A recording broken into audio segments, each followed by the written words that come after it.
जो शिक्षा क्रांति पंजाब ਦੇ ਵਿੱਚ ਪਿਛਲੇ 2 ਸਾਲ ਤੋਂ ਸ਼ੁਰੂ ਹੋਈ ਹੈ। ਸ਼ਾਨਦਾਰ classroom, laboratories, tennis, basketball, swimming pool, ground, वो सारे ਅਸੀਂ ਇੱਥੇ कर रहे हैं तो कामयाबी हो रही है। मुख्यमंत्री भगवंत सिंह मान के नेतृत्व वाली पंजाब सरकार शिक्षा के क्षेत्र में क्रांति कर रही है, तभी तो 10 लाख से अधिक छात्रों ने सरकारी स्कूलों में दाखिला लिया है। 118 स्कूल ऑफ एमिनेंस खोले गए हैं। स्मार्ट क्लासरूम, फ्री वाईफाई, आधुनिक लैब से स्कूलों को लैस किया गया है। अगर देखा जाए तो उस स्कूल की जो फैसिलिटीज थी और जो इस स्कूल में फैसिलिटीज है वो बहुत ही अच्छी तरह से प्रिपेयर की गई है, और जो प्राइवेट स्कूल से है उससे भी काफ़ी बेहतर हमें फैसिलिटी प्रोवाइड की जाती है। पुराने स्कूल से नए स्कूल में शिफ्ट हुए हमें बहुत अच्छा लग रहा है यहाँ पे, और यहाँ पे बहुत ज़्यादा फैसिलिटीज दी गई है। बिल्कुल एक प्राइवेट स्कूल की तरह दी गई है यहाँ पे फैसिलिटीज। मुख्यमंत्री भगवंत सिंह मान के नेतृत्व वाली पंजाब सरकार में जिस तरह से शिक्षा क्षेत्र में काम हो रहा है, उसमें बच्चों को अपना उज्जवल भविष्य साफ दिखाई दे रहा है।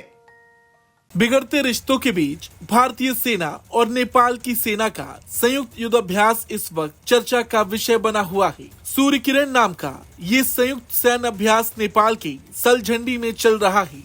इस सैन्य अभ्यास का मकसद दुनिया, खासकर हर हाल में विस्तारवादी नीति को बढ़ावा देने में जुटे चीन को संदेश देना है।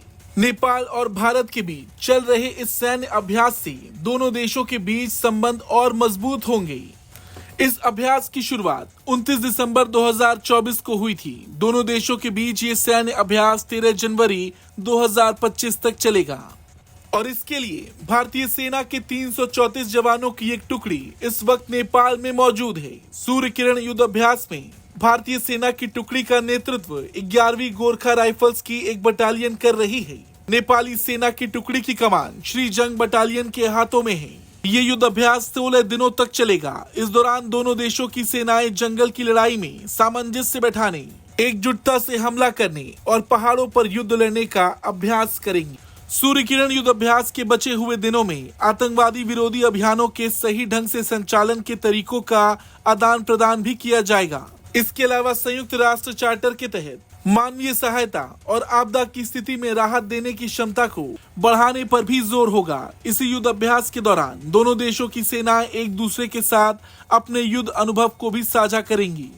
सूर्य किरण युद्ध अभ्यास का ये 18वां संस्करण है। पिछले साल उत्तराखंड के पिथौरागढ़ में 17वें संस्करण का आयोजन किया गया था, जिसमें दोनों देशों की सेनाओं ने संयुक्त सैन्य अभ्यास किया था। साल 2011 में भारत और नेपाल के बीच इस युद्ध अभ्यास की नींव पड़ी थी, जिसका मकसद अपनी विस्तारवादी नीति को जबरन बढ़ावा देने में जुटे चीन को साफ साफ संदेश देना था। श्रीलंका, मालदीव, म्यांमार, भूटान के अलावा नेपाल पर भी चीन की गंदी नजरें पड़ने लगी थीं, और इसी वजह से भारत ने नेपाल के साथ मिलकर सूर्य किरण युद्ध अभ्यास की नींव रखी थी, जिसके बाद हर साल सिलसिलेवार तरीके से इसका आयोजन होता है, जिसका मकसद दोनों देशों के द्विपक्षीय रक्षा संबंध मजबूत करने पर होता है।